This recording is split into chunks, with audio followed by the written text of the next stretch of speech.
Welcome back to the Be Invincible podcast, the new episode today. And we have a special guest, Mo, with us. He's a full pack knowledge of what all you need in terms of identifying how you can set up business. What are the essentials for setting up a great business? Identifying how do you make sure that you get the right clients? How do you deliver absolutely bang on required results? And the most important thing, how do you retain clients? He has been working since many years, 17 years, if I'm aware of, and he's been into sales, marketing, operations, and everything with a great background of domain. And also, he's helping mostly mentoring people in terms of operations. How do you make sure that you have great operations set up? And, you know, further ado, I will just ask Mo to introduce himself Yes, and let us know thank you. about him and his experience. Thank you very much for this lovely, warming introduction, Ajinkya, and it's my pleasure to be here, and I'm honored that you did invite me. And first of all, to the people watching slash listening, I apologize about the glare behind me. The sun's a little unexpectedly too strong, and I didn't have enough time to move my setup elsewhere, so I apologize about that in advance. But thank you again, Ajinkya, for the time and for the invite. My background is I am a university professor. I teach operations management. I teach statistics, principles of management, strategy, business decision making. And I also own a business coaching company, the Growth Coach of Allentown, Somerville, through which, like you mentioned, I work with small, medium, large companies to help them systemize their operations, do, operationally speaking, do more with less. So get the most out of their resources, better manage their time, manage their employees, become a little more efficient and effective. I could go on and on and on, but the gist of it is I help businesses do better with what they have, and I enable the business owners to work more on their business versus in their business so that they're not employees, but they actually have the opportunity to grow their business. Over almost a couple of decades, I've been working between academia and between business coaching and consulting. And I'm hoping today, like you said, I can share some of the lessons learned that I got out of working with some business owners in the hopes that it will benefit your platform and your audience. Right. Thank you for that brief You're introduction, very welcome. Mo. You said that you have been working with within your own firm and in coaching and consulting. What what what are the theme of questions and struggles you have received from your clients or from people you're serving or you're helping? What are the common questions they have in terms of their business growth? Interesting question. I think the one that I thought of right off the bat that came to my mind is they feel stagnant. They feel like they're not growing, which brings up, and there's many more questions, but let's focus on this one because it could touch upon a very broad spectrum of areas. Right. When they say that, right, it could mean that they're physically not able to invest more into their business to grow the square footage or to expand their geography.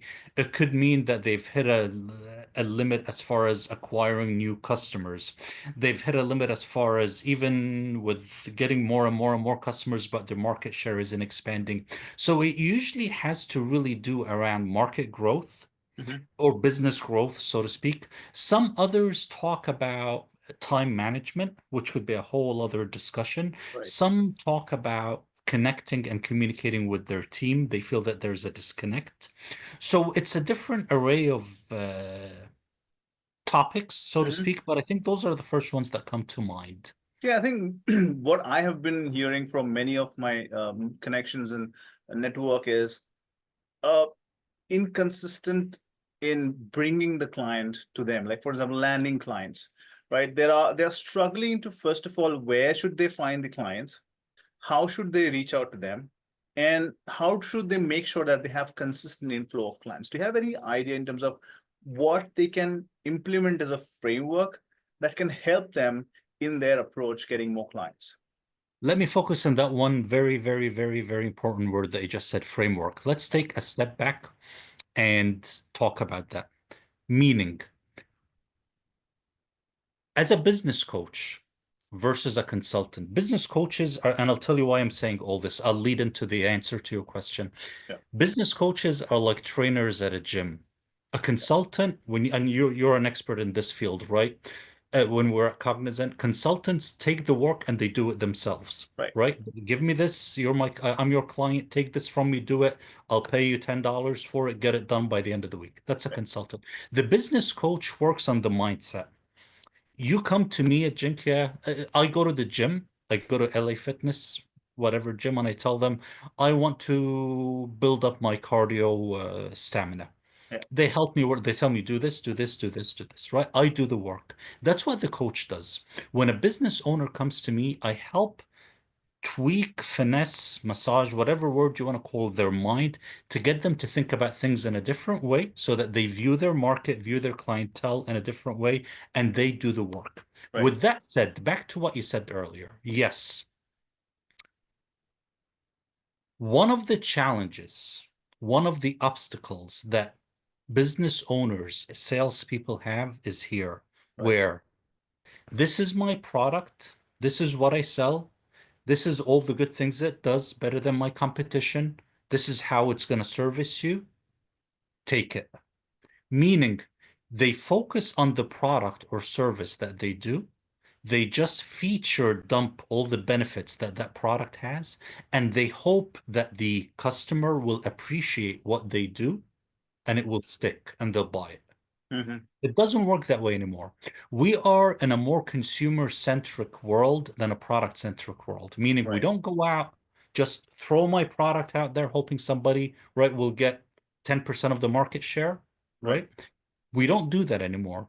There's so much data, and we talked about this via our communications before. There's so much data out there, more analytics available, more technology. I mean, God knows now we heard about AI and what it does. There's so much to use that people are knowing who their customer is, Right. right? So what does that mean? That means that instead of me focusing on my product, I should look at this is my product, step one. Step two, this is what my product does. Step three, this is the benefit that you will get, Mr. Customer or Mr. Client, out of my product. Right. Now, I look at that benefit, right? That's a value. Right. And I see who can utilize that value, who can utilize that benefit. Mm-hmm. And then I target that specific niche, that specific customer. What companies do are they throw the darts in the dark blindly. Right. That's why they come back. Do you get what I'm saying, Ajinkya, Yeah. right? Like that's why they come back a year later after they spent their whole budget on marketing. It was a general idea. But once you understand what you really get out of your product, out Mm-hmm. of your service, and understand what specific tailored problem you're solving, Mm-hmm. marry it to the benefit that your product offers, it changes your whole mindset about how you approach the market. Right. So if I understand correctly, I think don't be a generalist, be a specialist, and then uh, hit the pain point of the customer and let them know that how are they going to get value rather than selling your product. That my product Exactly. does A by A, B, Exactly. C, D. No. So you should go and say, okay, if you are going through this, this is how you can get benefit out of it. And then say, Exactly. okay, all right. Exactly. And do you know, not to, I'll give it back to you in a second, but you know what came to my mind Mhm. on LinkedIn, how me and you connected? Yeah. I always get those messages. Mo, I came across your profile. I would love the opportunity to sit with you and talk to you about how my product, blah, blah, blah. How do you even know I need your product? Yeah. Do you see what I mean? Like, how do you know I need it? Or better yet, the way I might need your product, but the way or service that the way you're promoting it to me, no, that's not what I need it for. Versus, Mo, I would love a minute to sit, grab a coffee with you or to connect with you just to introduce myself and get to know what you do. Right. Once you start talking, Mo, what headaches do you have? What challenges do you have in your business? Start relating to the customer, build that rapport Mhm. first before you Yeah. even talk about your business. Right. That's the magic of really connecting with your market or your target audience.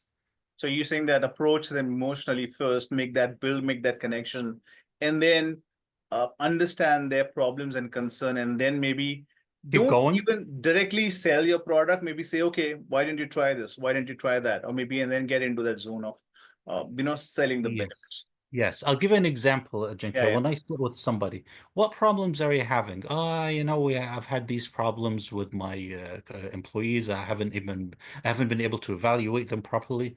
So, Mr. Bob, would it help you if you had specific goals that you can use? Oh, yeah, I think that would help. Why do you say that, Mo? Because if you have goals and objectives for each employee, you can target them at a specific point in time to see how they're doing. It gives you a point of contact. Well, how would I do that? Well, then you set up an evaluation plan. Do you see how it goes? yeah. And then at the very, very, very end, well, you know what? Maybe we could set up another meeting, Bob, where I can tell you some of the solutions that I have. I haven't spoken anything about what I do True, until the very end. right, People rush to that end first. true. And that's why it works. Sometimes it works. I mean, some Yeah, people, it works. If you're a 7-Eleven selling hot dogs and Pepsi, right, a retail commodity product, it'll work. This is yeah. what I sell. I have it 50% off today. But in a market where every business has competition, in a market where everybody, the power is in the hands of the consumer, the businesses have to start thinking in a different way. Hmm. Yeah, I think you said it works sometimes. Maybe I mean, I've heard a lot about cold outreach. Does it still work now, cold outreach, or a networking or a reference is more preferred way nowadays to reach out more clients? Look, I could tell you my own personal experience. If somebody cold calls me, I hang up. Yeah. You know what I mean? So think about like I mean, we're consumers. Think about your own scenario. How many cold calls do you really pick up? Right? Or Um, even give them the benefit of the second, knowing that now most of them are AI robocalls. I don't think they work anymore. I mean, some businesses, God bless them, they want to try it. I personally would never ever call somebody.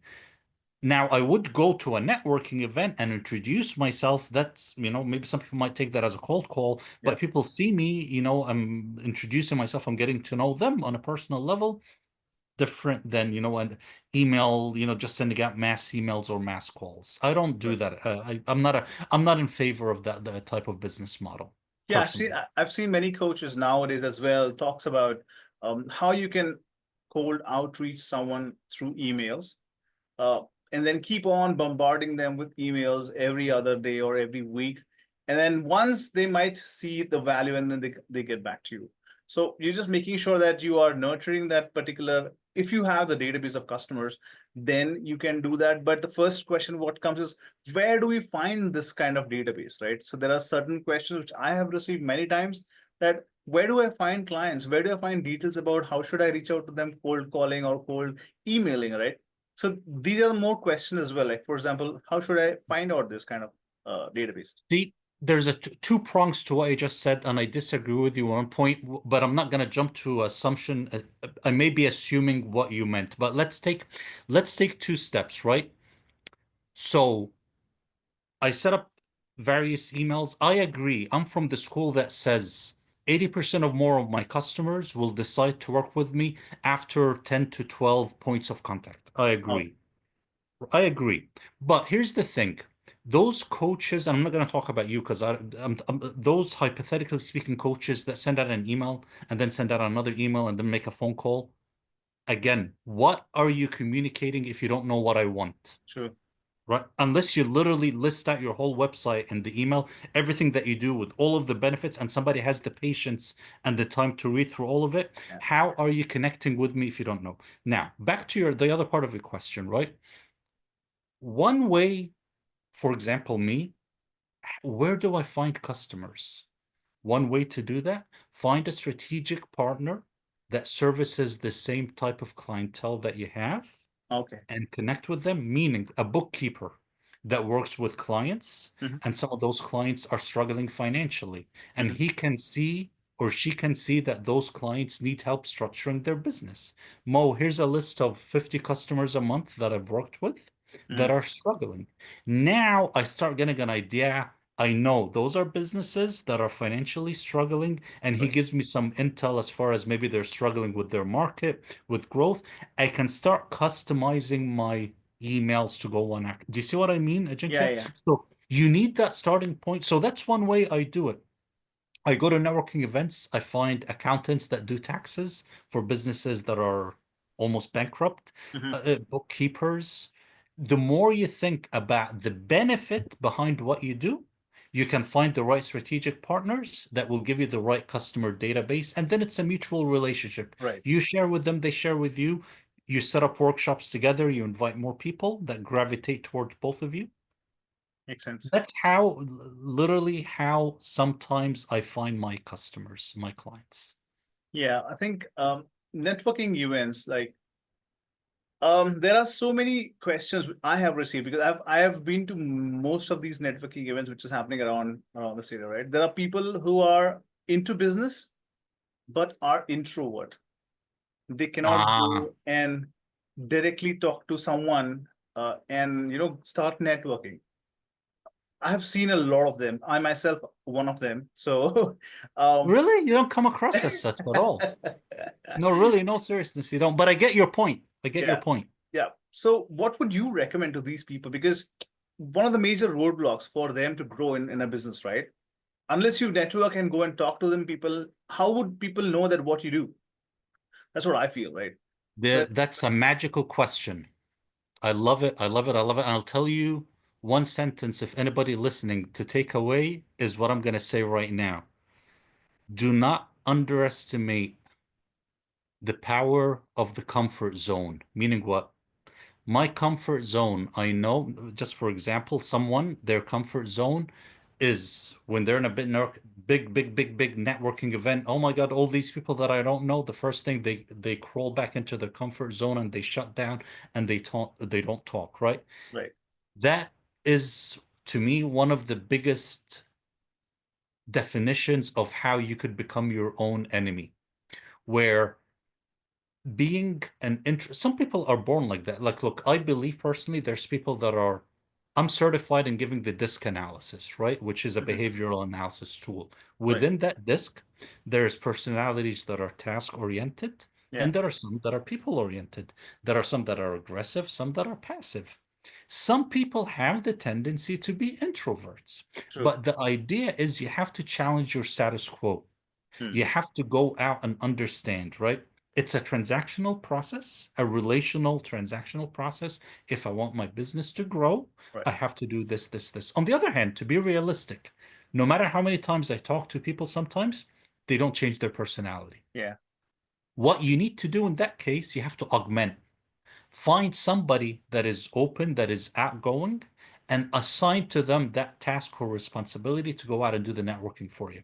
But Okay. don't be in denial saying that I can do it when you know in reality there's no way you're going to take that step to be open enough to communicate and talk with somebody. So there are I see this a lot. I agree with you 100%. There are introverts that just can't break out of that comfort zone, and then we can continue to talk about limiting beliefs and how we Yeah. conquer those and so on. But I had two episodes with George, my partner, in Back to Basics in our podcast. We Yeah. spent like 2 hours talking about limiting beliefs, and one of them was being an introvert, right? Yeah. And how that limits, right? So yeah, I agree with you. That is an existing, I don't want to say issue, but point, that valid point that does limit people sometimes. So what is that one thing you recommend to people like these introverts that they should do before getting into a networking event or before talking to anyone else? What that one shift they should think that'll at that point of time remove all the roadblocks and just let them introduce, at least start with that introduction, because I think that's where That's everything starts. That's exactly it. And one of my clients, that's exactly what I'm doing with. Uh, he is an introvert, struggles a little bit with the connections, and he's a genius. He knows very, very well his product and Uh-huh. service, but he doesn't. So what we did was, step one, go and have coffee with one person and practice your dialogue, practice the communication. And I observed, I sat behind like far and I observed the dialogue. And then afterwards, what do you think went well? What do you think where did you feel like you got, like stuck back? Oh, let me Yeah. go back into my comfort zone. And we talk about it. And then that one person becomes two people. You build up. So to answer your question, that flip, that switch is to start building your confidence that, Yeah. what, I can do this. Because most of the people, Ajinkya, that I see that don't do this, it's built upon a limiting belief that they have had because of an experience that they had, because of something that someone told them, you can't do this. No, no, no, no. It could even be their parent, Yeah. right? When they were young, that they told them, you're not the kind to go out and talk. It sticks in your mind and it grows with you and it becomes so convincing that it's part of you, who you are. So build that switch is to try to find out the source, the beginning, not to be psychiatrists, but really just on our own, start thinking about where that starting point of when did it start happening Hmm. and start reversing it. Build that confidence gradually to get to that point. Right. So I think in a one-liner, I would say that just take that first step. That's it. Take Yeah. that first plunge into the cold, Yeah. freezing water. Just dive right in, Great. I head think this is first. really, really valuable for anyone who's listening and who is introvert and struggling to, get to that zone of getting introduced to new people, talk about themselves, get more clients. I think this is one way to get more clients in terms of growing your business. Now, more one question following to that, Yes. like the next step comes in when you have clients. How do you make sure that you deliver quality results every single time? How do you make sure that? Like what's your recommendation there? I'm trying to think of an example that we can apply to this answer. So you're saying that you're my client, we've built that relationship, we shook hands, and now I am servicing you, right? Yes, right. Okay. If it's just me that's doing the work without a team, before I even start evaluating what I'm doing, I have to be very, and I'm trying to take a complex scenario where it's not like I'm building a chair or a table. Is this Right. what you wanted? Here you go, right? Not like that, but more of a complex situation so that we can try to cover all the different aspects of it. Before I even begin, after we shake hands, before I begin the work, I would consider very, very seriously putting together an FRD, a requirements document. Is this exactly what you want? Because a lot of people, I notice sometimes in their mind, they see a problem and they ask for a solution.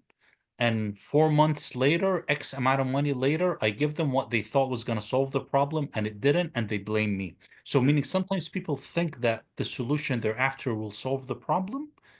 So we go back to asking why. Yeah. After I ask why you want to do this, and they tell me the problem, and I'm like, okay, that will serve the purpose, or maybe we should do this instead. Document everything in writing, share it with the client, get the blessing, the stamp of approval, and then the next step, setting up. It doesn't have to be daily, it doesn't have to be super frequent, but setting up scheduled touch points with the client to ensure that you're heading in the right direction. You're Mm. meeting their expectations, right? So that you don't face the dilemma where at the very end you hand them the thing and like, what is this? That's not what I even wanted, right? Right. So to ensure that quality control process, proper, healthy, structured communication with the client where you're soliciting input and feedback as you go through the process. Now, Right. it becomes a lot more complex if you have a team that's doing that, because Mm. now you have, right, the liability is not on you. You're responsible for something that others are doing. So you have to, that triangle now includes your team that's doing the work. You have to also ensure that they are doing what they're supposed to do. Right. No assumptions. No assumptions. The biggest disaster I see is when somebody doesn't hear from the client, doesn't hear from the employee, assumes everything's going a-okay. Hmm. No, Okay. right? You have to have that communication. So using that documentation, Mhm. processes, and regular Regular, cadences in terms of meetings, regular meetings in terms of making sure yes, that you're meeting with the team members and understanding what are they doing, making sure that you're meeting the clients and telling them that what exactly we have been done, like regular maybe product demos or something which is basically showing yeah, them what has been done so far. And it's kind of an exactly. agile methodology, which Mhm. which basically an iterative process of showcasing what they are getting it in terms of instead of building everything and showing it at the end and say this is what you asked for and this is what it is. We just break them into smaller chunks and then make sure that it's slowly and steadily built in terms of what exactly the client wants. Correct? As generic and as simple as it sounds, you're absolutely correct. That is where most of the miscommunication and headaches happen because of that. And sometimes it's because of the stubbornness of the business owner, the consultant that they, how can I be wrong? Hmm. It's the lack of knowledge that, wow, I really should have reached out to the client to check with them.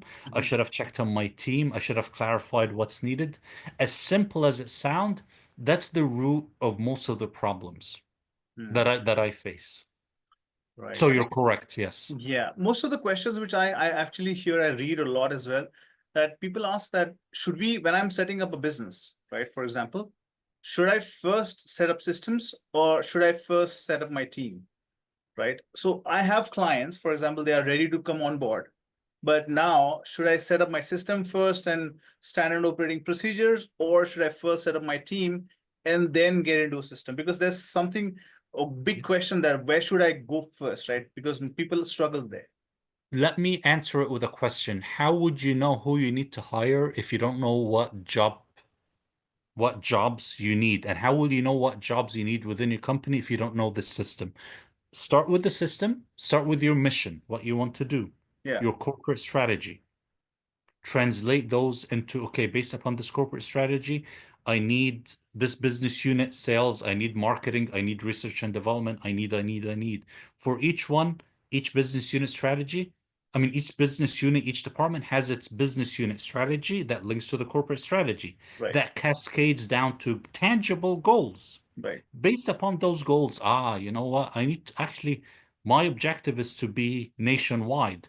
That means I need 12 sales reps. Now I know that I need 12 positions. So you cannot start backwards. I would right. start with the system, my SOP. Hmm. I would start with my vision, Right, my mission, my objective as a business owner, cascade that all the way down to an org chart. right, Don't start with an org chart. How do you know? right, That's the very, very last thing. right. I think you touched upon a very important topic, which I think most of the business owners here in India do not follow is vision and mission, right? They just feel that providing service is a business, right? Yeah. Or providing or getting or delivering product to someone who's looking out for it is a business. But I think I want to understand from your perspective how much a vision and a mission important for a business success and a business growth. 100% of the clients that I work with, Mhm. 100%, no exception. If they call me and say, Mo, we want to systemize our business, I start with a vision or a mission. Oh, Where do I want to be? And then a strategy that says, how am I going to get there? I cannot start anything without that. So always, how do you know where? I mean, if you don't know where you want to be in 5 years, do you want to just grow a business to sell it? Do you mhm, want to grow a business that stays in your family for 10 generations? Do you want to have a one product business? Right. If you don't know what you want, how are you going to do anything? mhm, And that's the vision. The vision is not, it doesn't have to be like a glorified statement that you write on a website. It doesn't have to be that. Just as simple as jotting down on a napkin, this is what I want to do, right? And make it right, clear enough so that your team knows what you expect of them to do. So definitely, I would say you have to start with that. right. So a vision and a mission supporting that vision, right? Yes, and some businesses look to keep it very simple, Ajinkya, to keep it simple. Some businesses just have a mission statement. This Mhm. is where we want to be. This is what we're about. This is where we want to be in 2 years. Okay. This is our strategy as far as how we're going to do that. That's it. Keep it very simple. Some businesses add a vision. This is, our vision of the future. Some businesses add core values. This is how we're going to conduct ourselves ethically. Right. Our employees are going to be empowered. We're all about, like Wegmans or FedEx, they're all about their employees. Some businesses do that, but if you want to keep it simple enough, the basics are a mission statement and a strategy. You Wow. have to you have to have that. Yeah, I've been part of this mastermind group where they talk about a vision is something where you see the world how the world should be after you implement your service? Or Mhm. what is your vision, like a world of all the invincible people mindset, right? So for example, if I talk about Be Invincible, what is the vision? A vision is a world where everyone is having an invincible mindset.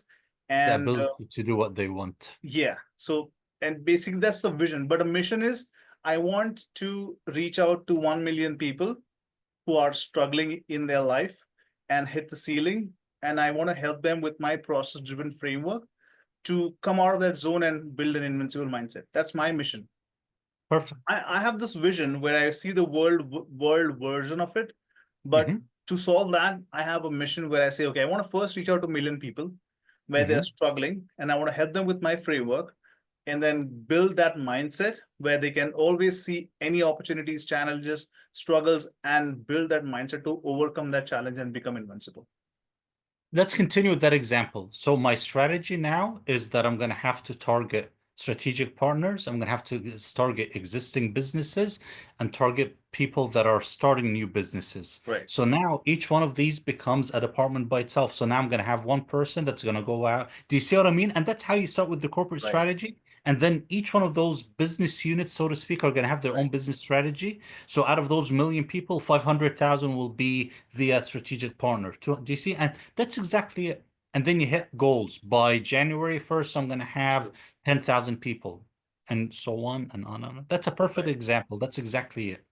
Right. I think this is really helpful, and I think anyone who is listening to this, watching this later, define your vision. Right. What exactly you want to achieve? What exactly you think about your approach in terms of how you're going to give value to others, right? Don't think business as something you sell, but give Mhm. value to others is something what a business should focus on, right? Because I've been taught about with from my mentors, which I'm learning is, just think about giving values, right? Mhm. The money becomes a byproduct, but if you just think about money, money, money, then it's not a long, journey for you, because sometimes when you just don't get money, you get frustrated and you get in a zone of like self-doubt and what are you doing? You're not getting that money. But if you just Mhm. feel satisfied when you give value, then I think it's a long journey where you can just keep on giving value, and the money comes as a byproduct. That's what my mentors have been teaching me. What is your thought process on that? No, it's absolutely true because I'll tell you why we say that. People will buy from you because of you, not because Right, of your product, right? They want to identify and link to you. And to do that, you have to show the value of what you're going to give them and you have to be sincere. Why again? Why do they identify and connect to you? Because all of us as humans, we base our decision to buy or do anything based upon emotion, an emotional aspect, right, and then we justify it with a logical reason afterwards. How right, can you do that if I go and tell you buy this from me for $10? right, Right? That there's It's too dry. So you have to build that emotional connection. And the best way to do it is by showing the value. And how do you do that? Goes back to what we said at the beginning. Show the benefit, show what problem you're going to solve. right. Build that rapport, relate to Mhm. the audience, Right. and it will happen. Emotion is the key. Right. I think this is something very valuable. And I think the next step, when you have a process where you know that you're getting consistent client, you have your system, you have your processes, you have your team to make sure that you deliver consistent results, right? Mhm. Now, my next question is, how do you want to make sure, how anyone who is running a business make sure that they retain their existing client for a longer duration, for a longer time, so that they have a recurring revenue, so that they have a customer loyalty, and they have a great referral system built up for them to grow in their business? What do you recommend? Okay. Don't take the customer for granted. Don't assume that they're going to be with you forever. Meaning what? What do you mean, Mo, by that? I mean, don't assume that if you keep your product and you don't maintain it up to date with the standards that are in the market, Right. that they're going to stay with you. They will leave because your key customer that you have that brings you the most money is your competition's golden prospect. They're just waiting to take that customer from you. So what you have to do is stay up to date on what the market trends are, the market dynamics, what new technologies are out there, what your competition is doing, Mhm. what your competition is doing well, What are they doing that sucks, that doesn't make sense? So you avoid doing it. That's the Mhm. market intelligence, right? Right. When you think of it at a low level, that's exactly what we're talking about. Read what the customers say about you. Solicit feedback from your customers, from your clients. Right. Just because they buy from you every year for the past 20 years doesn't mean they like you. It could mean that they haven't found someone else to go to yet. So Right. you have to keep the communication open with the client, right? Mhm. So having that constant dialogue, not taking them for granted, staying up to date with what the competition is doing, what the market is asking for, is very, very, very important. And the good thing about it is that now, like we said, like half an hour ago, we have the data and the information to do so. Right. And is there a strategy that can be implemented? Like, for example, one example you said, research your competitors, right? Mhm. Uh, should we research about their good things, or should we research about their bad things so that we avoid bad things? What do you think? Both. Both. That's what I was saying earlier. Like, see, look at both. Look at what they're doing good and look at so that you can mimic and replicate it, and look at what they're doing bad so that you can avoid it. Look at the mistakes that they did. Read their reviews. See what people are complaining about. It may be something that you're doing and now you can stop doing it, right? Mhm. So both. Look at everything that they're doing. Look at new businesses, competition that's just entering the market.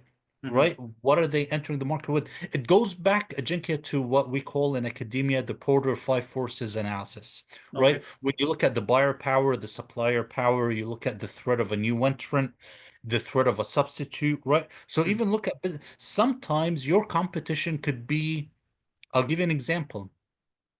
Sometimes if you are a restaurant, your competition could be not another restaurant, but it could be Hello Fresh that delivers fresh made meals to a home. Do you see Yeah, what I mean? makes So sense. it could be something that you don't see coming. So the more you know about the market and the more you understand who the substitutes or the competitors are, the Mhm. better you can survive.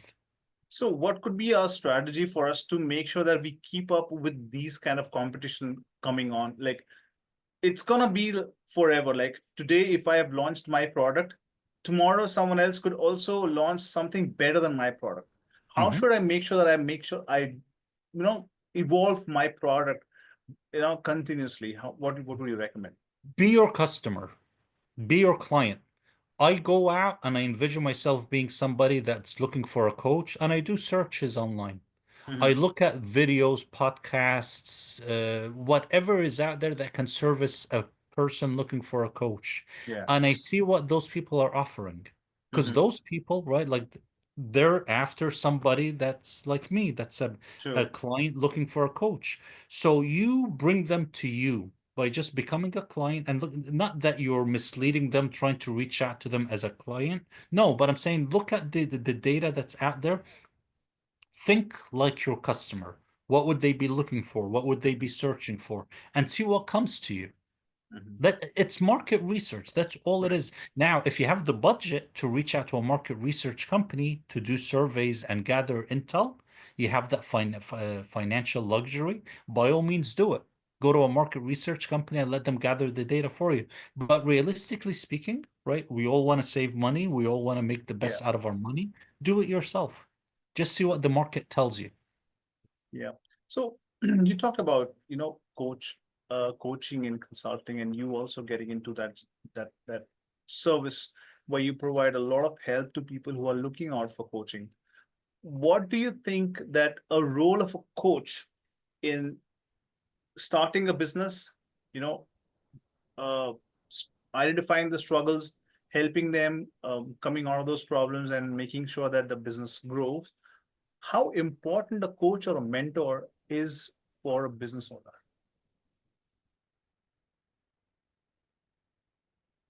I can't, I'm trying to think of a scenario where even me, my coaching business, I'm a business owner. Mhm. I had reached out to people to help me better manage my time so that I can properly make the best out of my week. I Right. needed help. That's my point. I can't think of any business that couldn't use, I can't think of anybody that can't use advice from someone that's done something that they've done. Mhm. I'm not saying reach out to me. I'm not saying reach out to you. Reach out to whoever you're comfortable with. And I'm not saying you have to work with them for the rest of your life, Right. but have that consultation, have that sit down to see what blind spots. That's what I always tell the people that sit with me. Come sit with me. Everything's working fine. Great. We shake Mhm. hands and we leave. Right. But just find out what blind spots do you have that you didn't think about? What things do you not see coming? So I really think everybody can benefit from listening to someone else, Mhm. right? And realistically speaking, yes, some people know their competition as friends. You can go sit with one of your competitors and see how they're doing. Right. But most likely, you will get better advice from a coach that's worked with your competition. Mhm. And they can give you some, respecting the privacy and confidentiality, but they can give you some lessons learned Yeah. that will benefit you. What you decide to do with it afterwards is up to you. Right.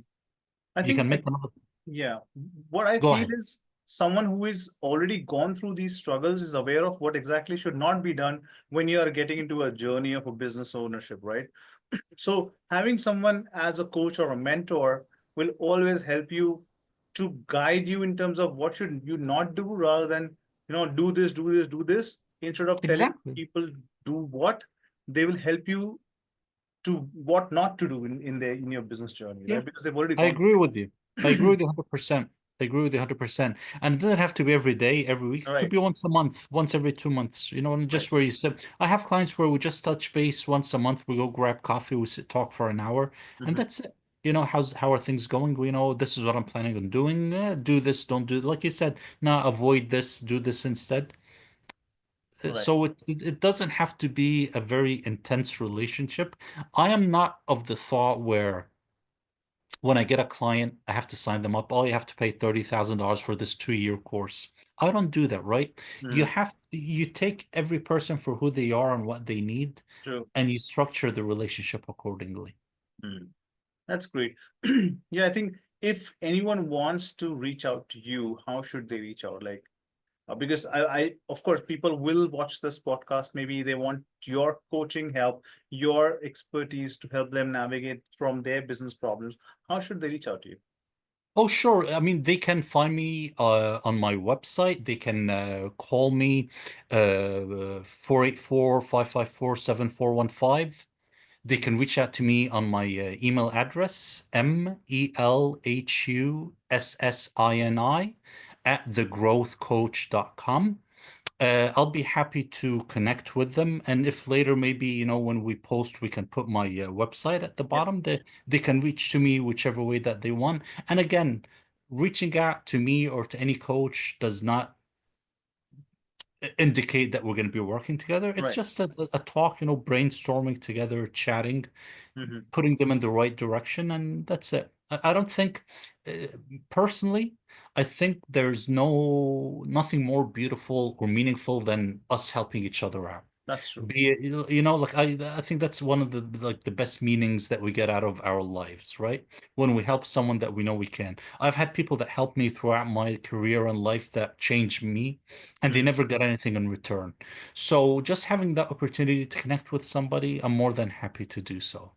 Sure. I think this is really helpful. And I think someone who wants to understand how should they get into the business zone, right? How should they get out of the problems, struggles, and challenges? I would recommend reach out to Mo. I will share Okay. all the details, his email address, his LinkedIn profile, and as well his website and his phone number. He's already given that, but I will also share that information so that you can reach out to Mo if you have any questions.